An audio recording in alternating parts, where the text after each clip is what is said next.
All right. Did I mention as soon as this is over there is cocktails at the pool? Did anybody mention cocktails at the pool? Can we just end this? Amber Jada. What? Can we just end this? No, we have to do this first. We have to do this first, and then you can have your cocktails. You hear me? And you need to tweet this out immediately. So here's the Twitter handle. At DH Content Summit. You can tweet out the live stream. Oh, that's a bad angle. You can tap into the live stream at uvu.com/digital Hollywood, yes. And then the hashtag is DH2012. So those are all of your handles, Twitters, hashtags, awesomeness. And actually, I hope when you go down the road, everybody could say your Twitter handle. That would be great, so people can tweet that out. I know Liz Kelly's been tweeting out a lot, and Chris has been shouting out, as well as at TWT Comedy, which is who's bringing you this panel today, which me and Zoe Friedman and Jody Lieberman, please stand up. Jody, our third partner. We're the founders of Transforming the World Through Comedy, otherwise known as TWT Comedy. And today, right now, we are announcing the date of our 2013 event. And without further ado, we'll go to the video. Wow. How about that for a build-up?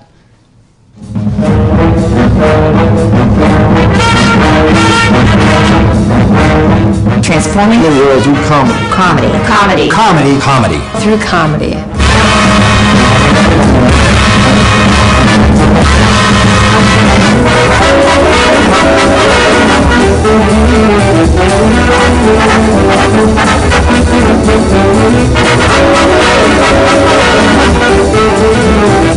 I don't know any comic that's not transforming the world with their comedy. I mean, if you can make people laugh, you're entering something relatively positive into the world. You know, sometimes you just hear a cool idea and you want to go on a new adventure. I've been transforming the world through comedy my whole life.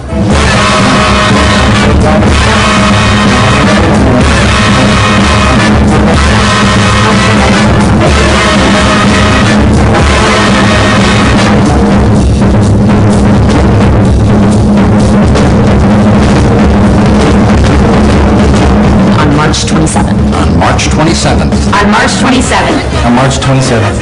Yep. On March 27th, mark it in your fancy little iPhones or your Androids or anything like that.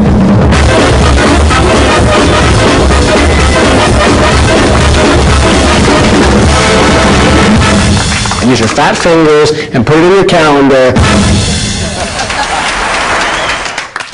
It was put together by Caitlin and Brian. See, where is he? Shout outs. Thank you so much. Fantastic. And without further ado, I turn it over to Zoe Friedman. Thank you, Amber J. Thanks, everybody. Hi. That was a good start because we are talking today about comedy and philanthropy, comedy giving back, tackling difficult issues through comedy.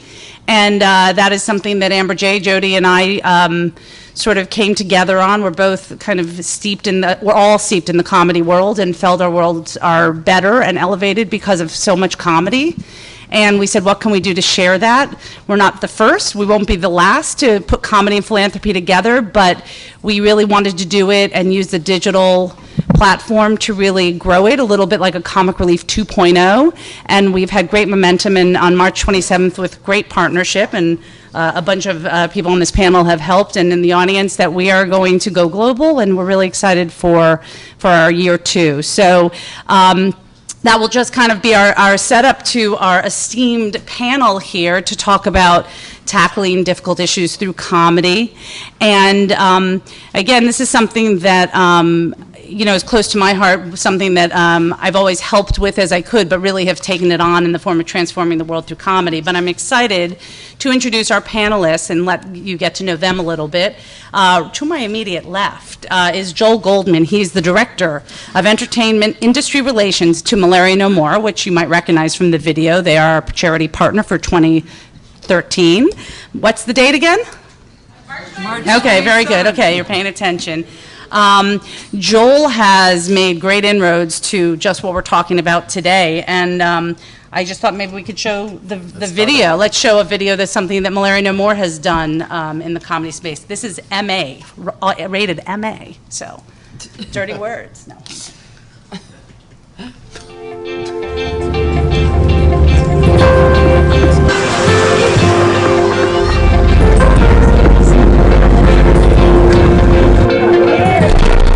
Okay, what's up, Internet? It's me, Bobby Bottle Service. Okay, very much that I'm here in Africa to discuss with you what it is to be my next venture, which is clearly, as you all know, is to fight malaria. I'm also here in Africa as a coincidental time as a drug mule.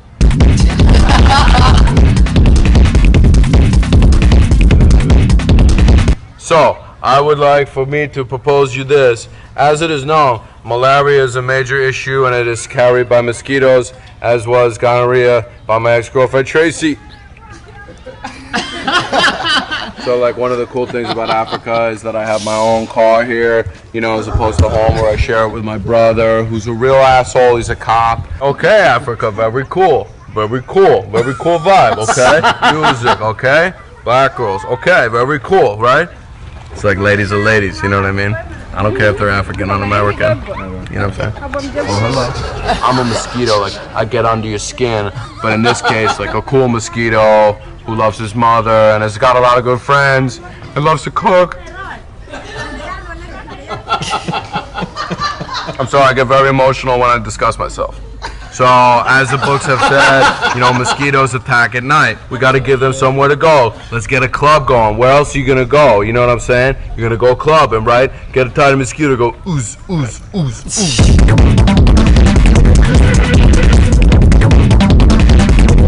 Okay, this is obviously DJ Goat, and he's on the ones and twos. That's his turntables. First and first mostly. It came from Bobby Bottle Service first. Goats are not from this planet. To build this club, I'm gonna level all of this, okay? We're gonna put in some cool restaurants, you know, like Olive Garden, sushi. It's like, yo, watch out. Watch out, bro. I'm craving sushi so hard right now. Like, I love sushi, like I love California roll, chicken teriyaki, like all sushi, bro. Like sake bombs, bro. Sake bombs all night. I went out with these mosquitoes last night and we did sake bombs all night. And I kind of kissed the guy, but it was like a joke, so it's like, fuck it, it's not gay, right? It's just like, fuck gay guys, right? I did, but I don't, but I will, but I won't because I didn't, and I don't want to, but I do, but I can't because of my family and my culture, so that's not an issue anymore. Okay, this is it. Bobby Bottle Service, live from Senegal, Africa, to say to you, Internet, let's raise money for this mosquito club so these mosquitoes can go out and have some fun. All right, now if you excuse me, I'm going to go deal ecstasy to these children.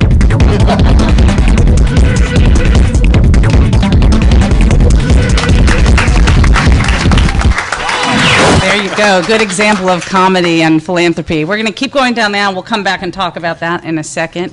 Next to Joel, to his left, is Liz Kelly.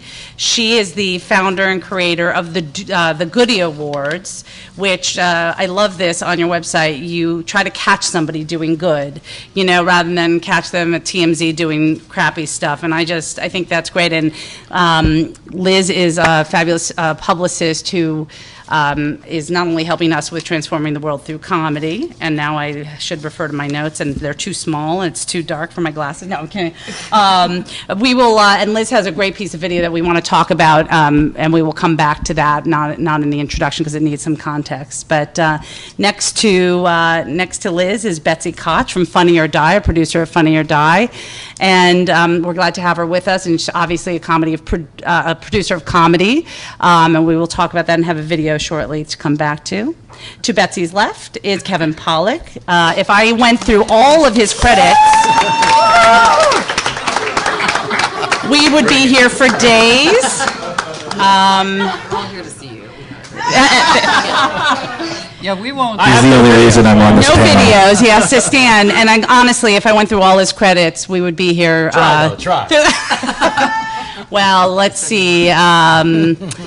let's see, what can we say? No? No. Well, you might know him from his Kevin Pollak chat show, which is awesome. His vampire series that he directed, which I thought was amazing.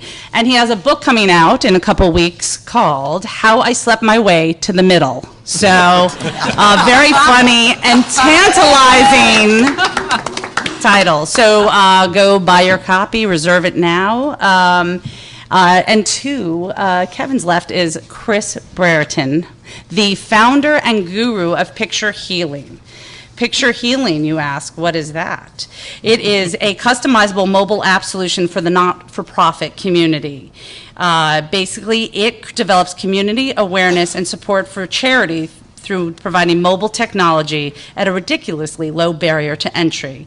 He says his motto is say yes, curate, cultivate creativity and experimentation, obsessed with community and collaboration. And that is true. He has helped us a lot with transforming the world. Let's give a hand to all our panelists.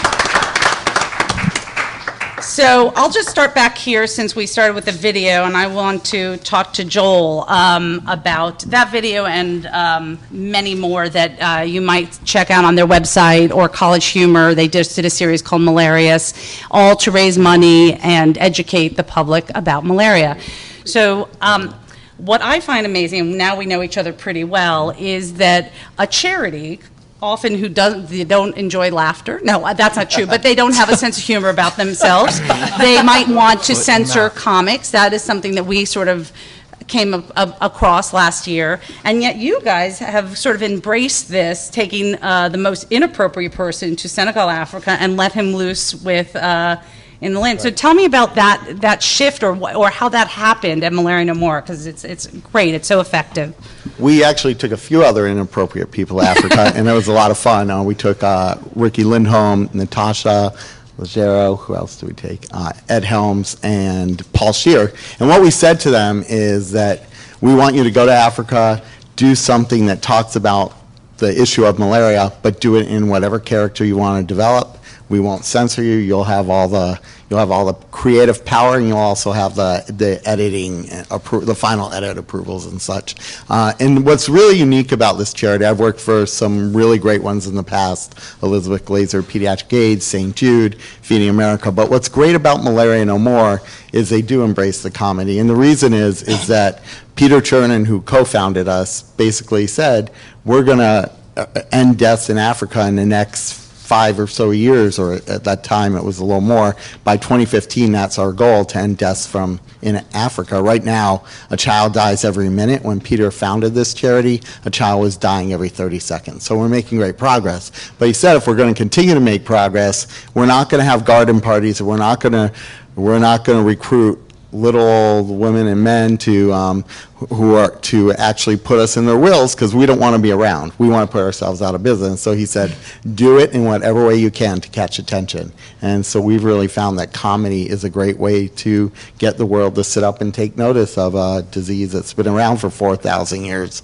and been eradicated out of the U.S. since 1951, but we've put it on the back burner. So this is a great way to call attention to it. That's great. So you think it works on sort of this, it sort of cuts through, it creates a loudness, a conversation, which is like all press is good press kind of thing. Exactly. Yeah.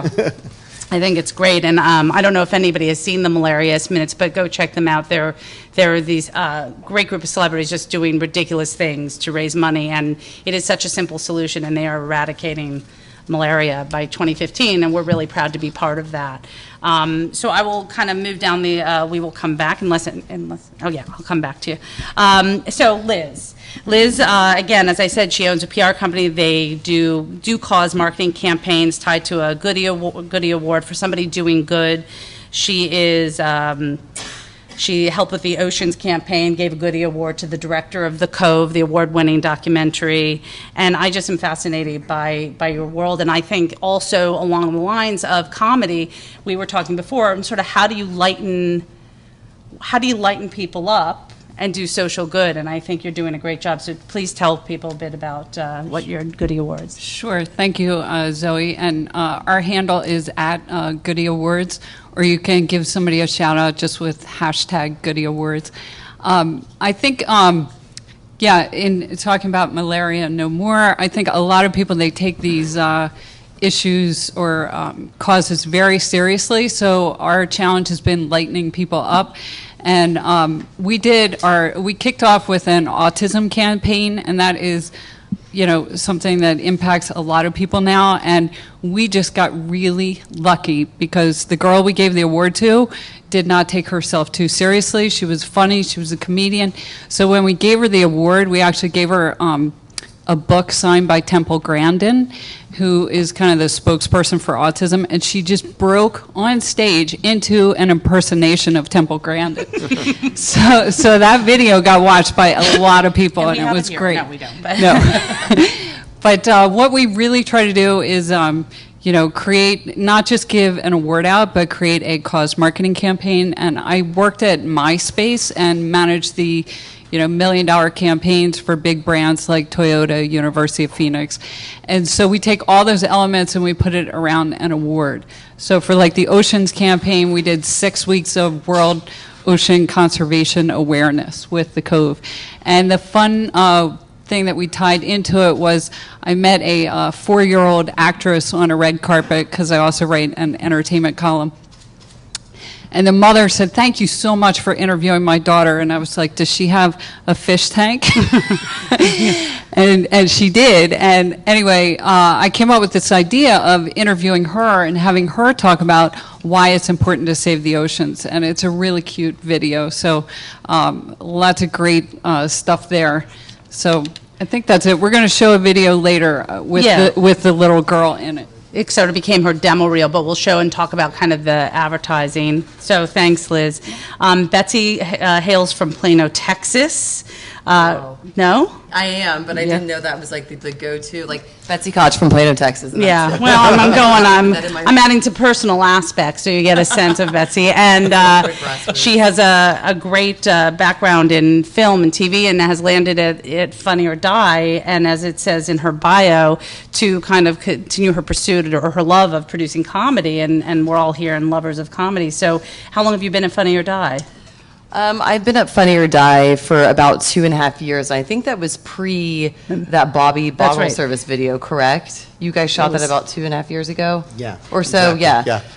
Because that was exclusive to Funny or Die. Yeah, exactly. So we team up with organizations and nonprofits just to sort of figure out, okay, what's the real cause here? How can we, and I hate to say ditto after they've already talked, but it's true. You want to sort of bring some sort of levity to the situation, to the cause, and do it in obviously, a respectful way, but something that sort of just like ease up, just lightens things a bit. And so we've really found that through Funny or Die, just due to our social media outreach, we have like 50 million page views a month. I mean, we're lucky to be able to make comedy and to really get the word out. And so it just was sort of a natural step to team up with causes and nonprofit organizations to really figure out, okay, what do we want to sort of like co-produce with you and really help get the word out? And, obviously we hit all the media outlets and everyone who we typically go out to when we produce, any non-branded or branded Funny or Die video. So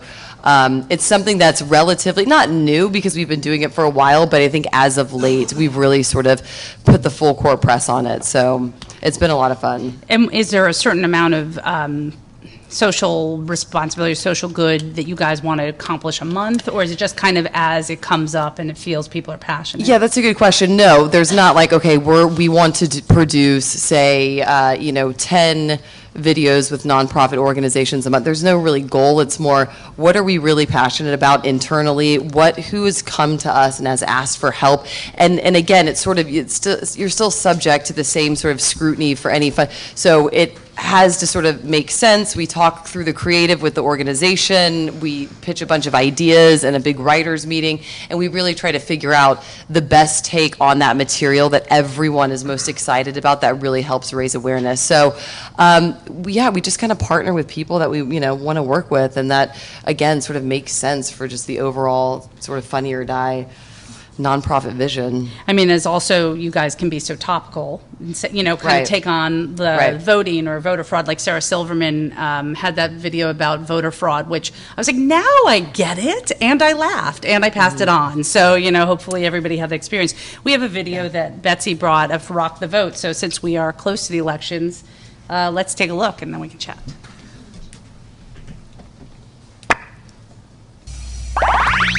This election, there's a lot of really important decisions being made that affect marginalized groups in big ways. Thank you, Jesse. Which is why, as an openly straight man, I implore you to think of people like me as you cast your ballot. This wasn't supposed to be about you. There are 3 things that make me proud to be an American. Voting, our proud tradition of freedom and hard work, and Ryan Gosling. Even though he's Canadian, I don't care. Why not vote? I mean, give me one good reason. You can't! I vote because I'm not a motherfucking communist. Voting is the best decision you can make. A close second is getting a One Direction tattoo on your ass, like I did. I'm voting because it makes my hands stronger for tweeting. I'm voting because everyone at the polling place is legal. Seriously, I can fuck anyone there. I vote because it's all of our civic duty to help choose the people who will lead this country into the future. Also, I love hitting on the little old chicks who check you in. No teeth. I vote because I have a weird thing about touching drapes in public. I vote because it's way easier than doing 1080s, especially when you're up against 14-year-olds. Being a celebrity has its perks. For example, this year, I'm voting for free. I'm voting because Courtney Cox told me to. And you do not mess with Courtney Cox.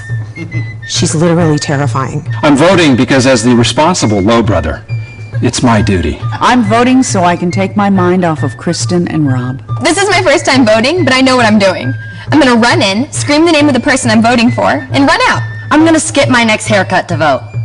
If I've learned anything from So You Think You Can Dance, it's that votes matter. So be sure to go to the polls and vote for your favorite at least 10 times. I vote because I love you, America. No, look at me. I fucking love you! Excellent. Yeah, that was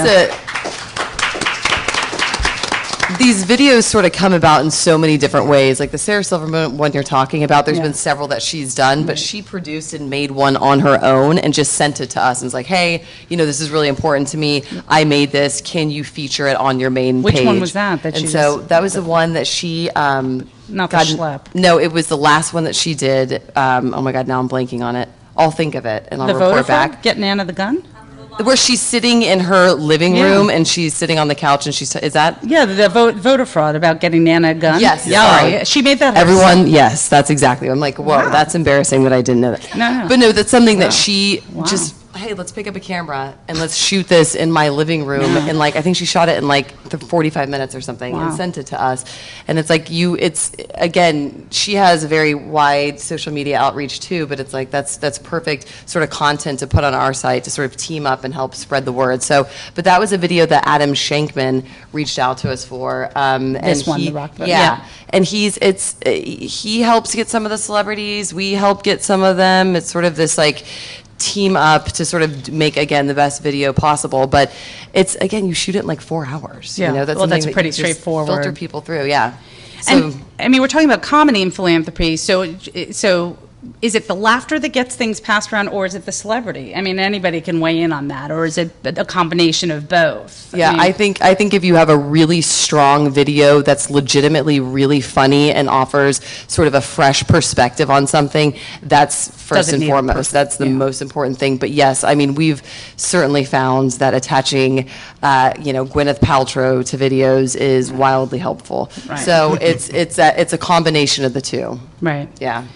Well, I think it's a powerful combination, and thanks, Betsy, for bringing that. I think it's great. Kevin, I'm going to ask you a question. How many fundraisers are you asked to do? Honestly, I know that I now help book 7. I mean, for schools, for this, for that. I know my father always helps, and I imagine you get requests all the time to do comedy for charity. Yeah. Stand-up. Yeah, and...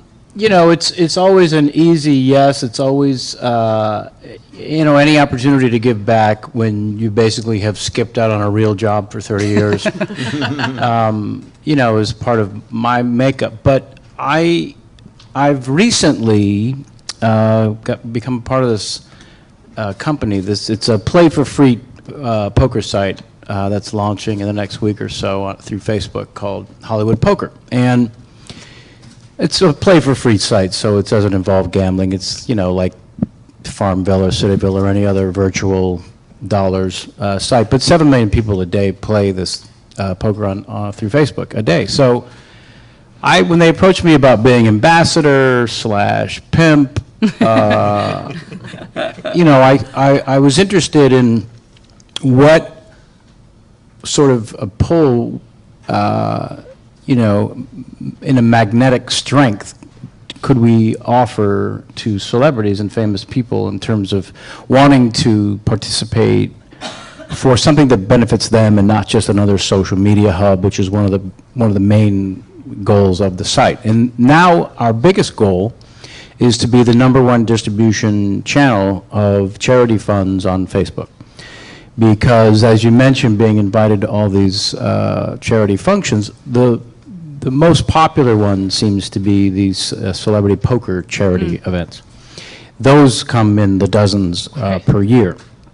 And they're always great and they're always fun, but you get 300 or 400 people gathering at some place, donating $500 to $1,500 for a seat and playing against celebrities, and it's all wonderful. But on a site like Hollywood Poker, we could literally have hundreds of thousands of people playing online all over the world, and each of them maybe only gave a couple dollars, so it's really easy for them to participate in this. So what excited me about that, and what excites me for the future of charity opportunities, is the internet, quite frankly, is as this worldwide hub to reach out to people. On Twitter, which is where I thrive more than Facebook, because my friends are dicks and stupid and take horrible photos, and I have no one to stalk. So, and also I thought high school was kind of bullshit. So I'm on Twitter because I'm a narcissist, and I clearly need the attention of total strangers. So, you see a lot of people reaching out on Twitter for their various charities, and what excited me again about this Hollywood Poker opportunity is that every celebrity involved will have their own page dedicated to not just their career but their charities, with a donate button right there on their page, as well as a full breakdown of what the charity is and how it functions and who it helps. So any new and exciting way I find to reach more people as a alleged celebrity who can help a charity or many, that becomes the most exciting thing for me. And you've mentioned the chat show. I see you've got it listed up there. That was created out of thin air, and it just showed me this sort of, almost 4 years ago now, this new, almost fourth phase of a career, just when you thought you couldn't reinvent yourself to an even larger audience. And it was just a place to go and fail and see if I could have fun at it. And within 7 weeks, we were on the front page of the LA Times. Column 1, by the way, which is not showbiz related ever, unless one of my kind rapes or kills someone, which happens, technically. So, unfortunately, no one reads the LA Times, and I got only 7 phone calls of everyone on the planet when I made column 1 on the front page of the LA Times. That's funny. 4 of those 7 read it online. So that was the bad news. The great news was this physical evidence of what we were capable of by launching something online, marketed only with Twitter. Amazing. And so, I'm awfully excited to be up here today and help in any way that Amber J. Lawson asked me to. Yes. And rarely, when she asked, do I feel so good about myself helping, usually it's just promoting some nonsense that I'm doing. Like a new book I have called How I Slept My Way to the Middle. I wish I had a copy. Comes out in 3 weeks. It's not important. anyways, I don't have a video, but I'll do Christopher Walken if you want. Well, my next question to you, Kevin, was a little bit, when did you decide to delve into the sort of the social platform and the digital space? Because now you're sort of, shoulder I deep speak on panels, yeah. Yeah, you speak on panels, and Twitter obviously is a powerful tool for comics. It's a great stage. It's kind of intimate and yet everywhere. And Well, it's a real-time communication. right. That's, I think, the immediacy. of it. yeah, it's not just why Twitter thrives with breaking news, but it's why it sort of bounced and had this great attack of society and thrives as a billion-dollar company on the back of celebrity. I mean, they don't talk about it much, but that really was. But it was this real-time opportunity for fans to feel a connection to famous people, whatever that fame might be. So, that connection, that real-time opportunity happens for me when I tour as a stand-up. Right, But otherwise, club, right. It's somebody stopping me at the dry cleaners saying, I liked you in that thing. Right. But here there's actual communication and opportunities to actually connect instead of, I don't know. It just seems like most other opportunities are virtual connections as opposed to real connections. Yeah. Well, I think that real-time immediacy helps too, because It's we're all everything. talking about that same thing, at the same moment.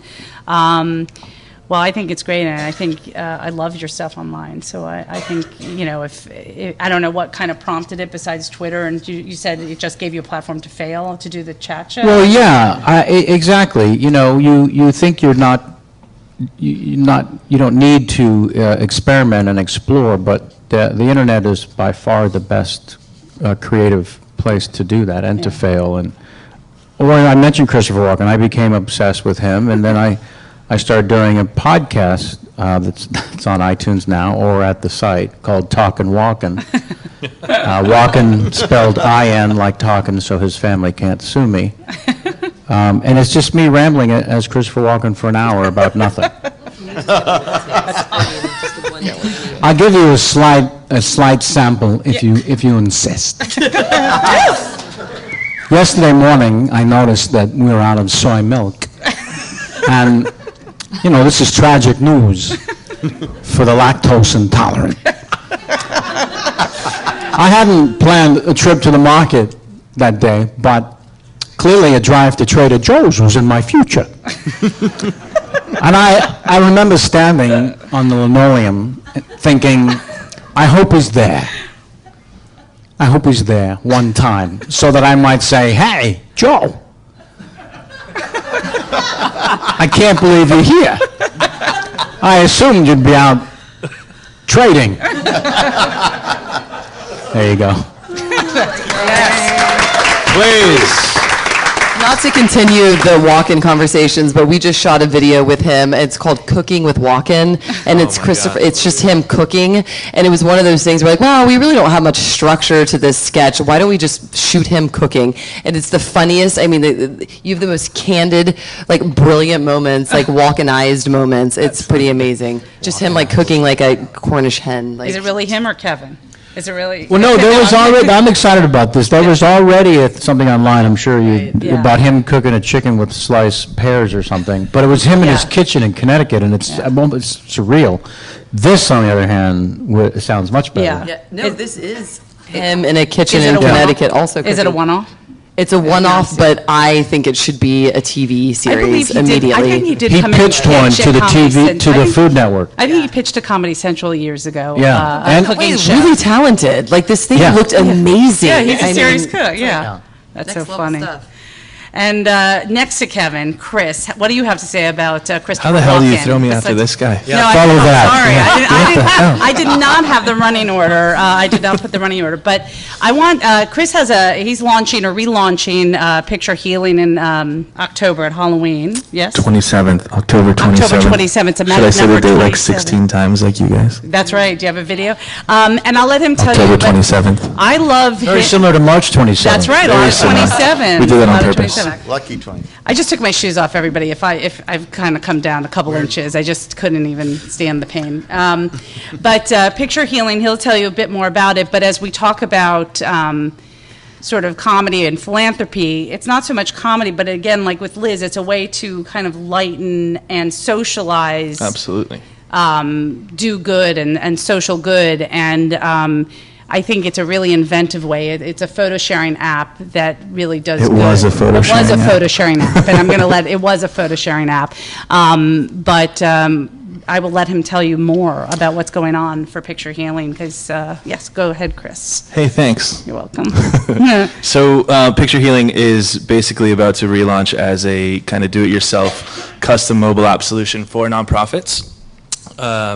Basically, they'll be able to build their own app in about 5 minutes and publish that to iPhone and Android, and it's going to cost them about $100. So stupid cheap, stupid low barrier to entry to get them involved in technology and start, really harping on the tech and the distribution that you guys have all been talking about. From there, though, I think the way we kind of fit into the comedy space at all is that we like to be a little bit irreverent. We cuss, we make things fun, we drink a lot, we party a lot, and we get charities involved in all this stuff. And it really kind of knocks the seriousness down, and it really takes it to a whole new level of openness and excitement about the cause. And outside of that, we've been partnering with some YouTube celebrities like Flula and Taryn Southern to do some pretty ridiculous videos. Taryn recently did one that's why she's trashy, and she's shaving her legs on the beach in Malibu, talking about recycling in a very disgusting manner. But she's gorgeous, so that keeps your attention. Flula, on the other hand, is this crazy German kid who was talking about why boobs are great, and was actually talking about male breasts the whole time. But we did that in lieu of raising some money for breast cancer this month. That's great. Thanks. So that's the comedy space. And do you carry that? If you're evolving, so you're sort of, the Picture Healing's changing, but where would you find those videos, in the old or the new, or where? We typically will do those on the celebrities' channel themselves, only because we find that it gets better distribution that way, and also helps our SEO to get some links back. But we're really a B2B company for the most part, so we kind of do that as a side project to raise money for the organizations that we're working with. So we kind of are a behind-the-scenes So that's player. a little bit of that extra kind of. Absolutely. And you were involved with technology before getting involved in the philanthropy game, but as Kevin mentioned, sort of as sort of the digital platform being powerful comedy, it seems like it's really also a powerful space for philanthropy. I mean, and that must be your experience through Picture Healing. Absolutely, and we kind of like to think of ourselves as the Virgin for charity, if you will. So we're always looking for new ways to be a little bit crazy and arrogant and irreverent and funny when we can. So yeah, we like it. And Joel, that brings me back to you, you smut peddler, you with those videos. No, not at all. I know that Joel also has to leave a little bit early, so I want to get back with you. But so the churning thing is that specific to Malaria No More, and you've worked in a lot of not-for-profits before and never had this experience. Have you ever thought you wanted to push the comedy through, or was it just kind of a coming of sort of circumstances? No, Yeah. I've tried at many events. Oh, you have? Yeah, but everyone gets so nervous when you say comedian and you're not able to censor it, and so a lot of times it has gotten shut down in the past. But we did a show with brought the program called Hollywood Bites Back, and we did put Sarah Silverman on the stage, and we let her say whatever she wants, and a few other people like David Arquette and Garfunkel and Oates, and the list went on, but we didn't censor. And some of the royal family was actually there that night that we didn't know about. They had some friends in town, and we were a little nervous at that point when we realized they were coming, but afterwards, like Princess Diana's brother was like, "That was the best thing I ever saw." So, so I think it's a great way to it's different, and I like doing it this way. And in your life before Malaria No More and before all that, did you realize you wanted to give back and find that path? Did it find you? Where was the time you wanted to? Well, my dad is a rabbi, and he was mortified one day when we were I was like 8 years old, and we were at the president of his congregation's house, and they only had one bathroom, and I and someone was in it, and I announced, are these people poor? They only have one bathroom. So my dad dropped me off at a migrant worker camp for the weekend. We were living in upstate New York, and he sort of taught me what poor really was, and it was really that moment. As I laugh on it now, it actually was a moment that actually transformed me into wanting to work for nonprofits, but my more funny side has always kind of been suppressed at most nonprofits. So Right, you have to kind of- I love being at Malaria No More, and I love that we're working with you ladies for transforming the world through comedy on March 27th. It's a lovely match. Every Watch good out. story starts with my dad was a rabbi. And then I got dropped off at a migrant. Yeah. I'm like, is it still there? Can I take my son? He said, yeah. It's in upstate New York, I'll give you that. I don't know. All right. And that same question to you, Liz. When did you kind of feel like you wanted to give back? Because PR could be a totally selfish or, I'm just going to get paid for what I do and promote. But obviously you want to do these, Goody Awards. And when did you kind of come to the aha moment? Yeah. I think, there are a lot of moments that lead up to it, but I think the biggest aha moment was I went to a meeting and they were planning this World Peace One music tour around the world, and they were looking for big ideas to make it a movement. And so I came up with the idea of World Peace University, which I own, worldpeaceuniversity.com.net.org, if anybody wants to talk to me. But because to me, that just became too big. And I had a lot of meetings with people. I saw Magic Johnson speak at an entrepreneur seminar, and he said, stop holding the idea close to you. Go talk to 20 CEOs, take them out to lunch, get their feedback. So I did that, and this one guy sat there and he said, why do you want to create something so big? Create an app that is complementary to Facebook.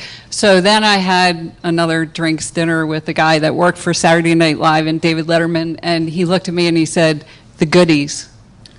And that's where the name came from. And so I said, that's perfect. That's tied to social good. It's all about giving back.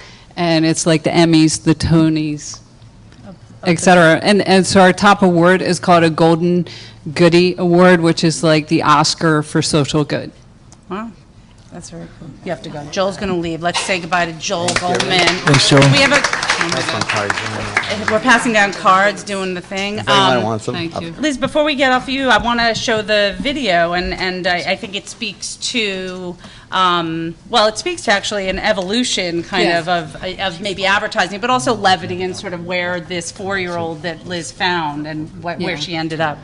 Yeah, let me just explain this a little. So Rosanna is in the beginning of this, and this is a spoof that Chipotle did for Halloween.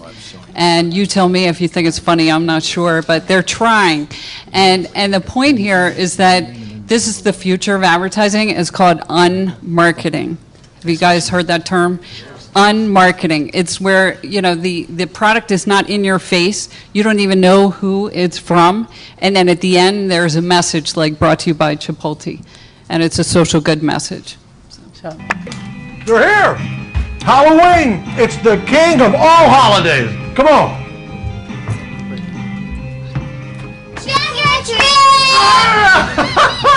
Look how cute they are! Oh, you guys look great! That's for you! I love it all. The costumes, the decorations, the free candy.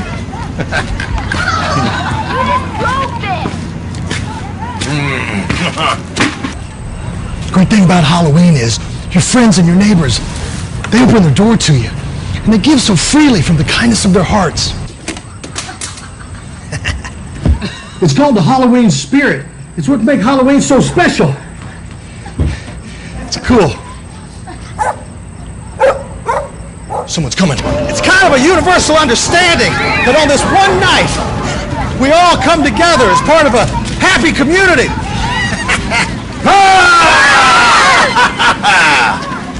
Just kidding! Think about all the effort people put into this holiday. I mean, some young kids spent hours carving this pumpkin. Warms my heart, really. Excuse me, sir. Hey! Wow, I love the costume! Step over here, please. Whoa, take it. Hey! Oh, whoa. So, this Halloween, get out there and enjoy the most wonderful of holidays. Woo! Hey. It's okay. Whoa! Hey! Did I do that? It's okay, everybody. I'm a philanthropist. Just everybody, relax. What's up, buddies? You didn't want to get dressed up tonight? Because if you're not making the most of the one night entirely dedicated to having as much fun as possible, well, you're doing something wrong. Happy Halloween, everybody. Who's going to buy me that $2 burrito? That's a burrito, right? I totally got that. Hey. Bert, can't you see that?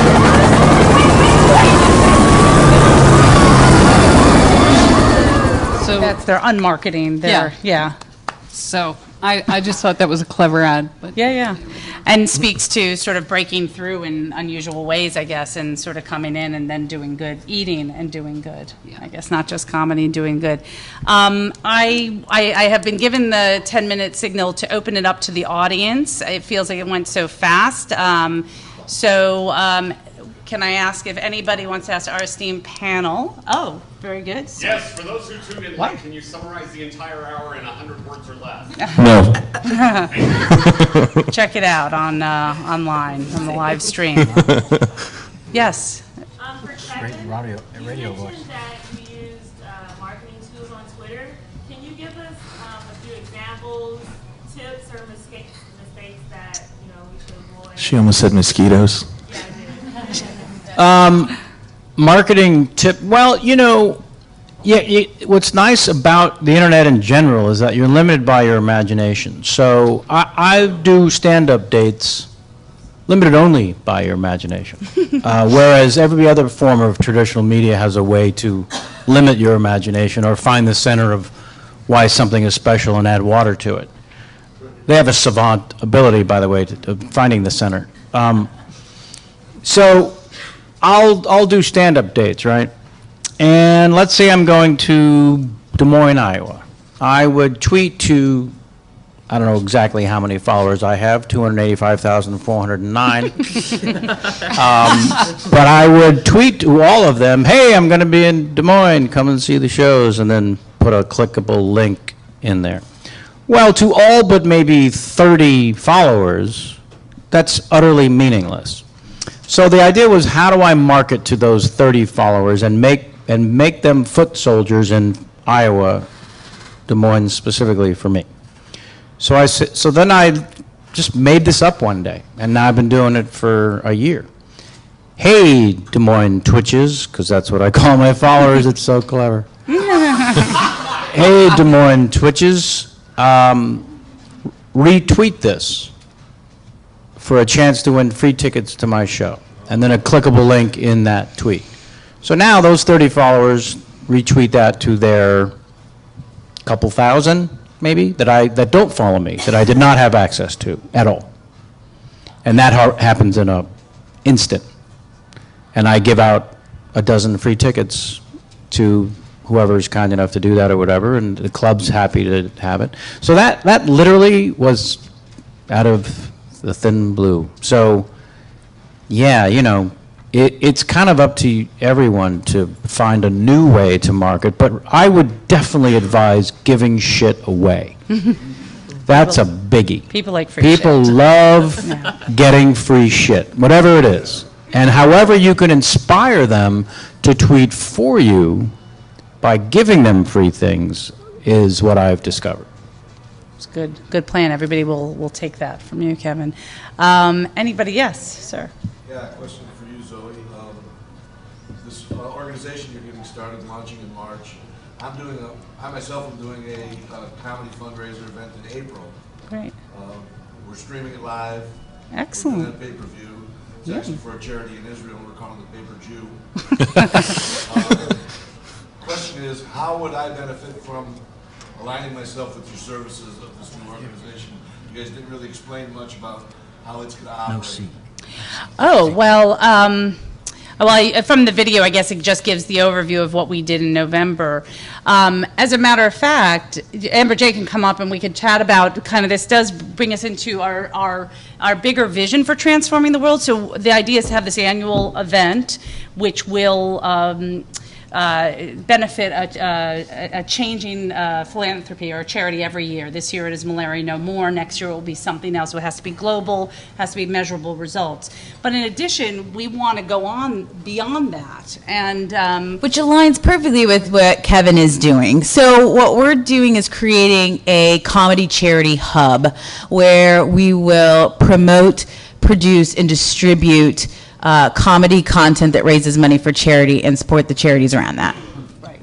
So they don't have to be the charities we're doing, but we will give that support to charities, whether it be you're already live streaming, it could be helping with the live stream, it could be with socializing, it could be in many different ways, but we know that people do good and we want to elevate that as best we can. In addition to producing your own annual event, you're going to also provide services for third parties? That's correct. Exactly. We'll have a toolkit. One of those pieces will be PictureHealing and creating apps for nonprofits. Another free shit. Another free shit. And Goody Awards. Goody Awards and all of Yeah, that. we're going to And give online away gambling. Goody Lots of Awards collaboration. bags. And Funny or Die and whatever. Yeah. Some college humor and. Yeah. But the event of it wasn't clear is the idea of sort of making sort of changing the world through comedy, not and raising money and raising awareness and elevating spirit. So it's like Comic Relief 2.0. I mean, comedy and charity, Comic Relief, Stand Up to Camp, there's a lot of them, and we want to sort of put it out there and online and sort of spread the word. Did you have a final thought? No, I didn't. Shall I? I didn't. Do you think? Well, what about you? You didn't come in. He has an incredible voice. Well, give a final thought from what you saw. I think that they started serving drinks 15 minutes ago. Oh, shit. That's a great final Well, I guess thought. the final thought is Genius. I do know. good in this world. It is rewarded. Laugh because that lifts the spirit of you and those around you, and go get some drinks at the pool. That's what I would say. Thank you, everybody. Thanks, guys. Thank you, panelists. Thank you, Zoe. Thank you, Wriggler Creative Solutions for producing this event today. Thank you, Digital Hollywood.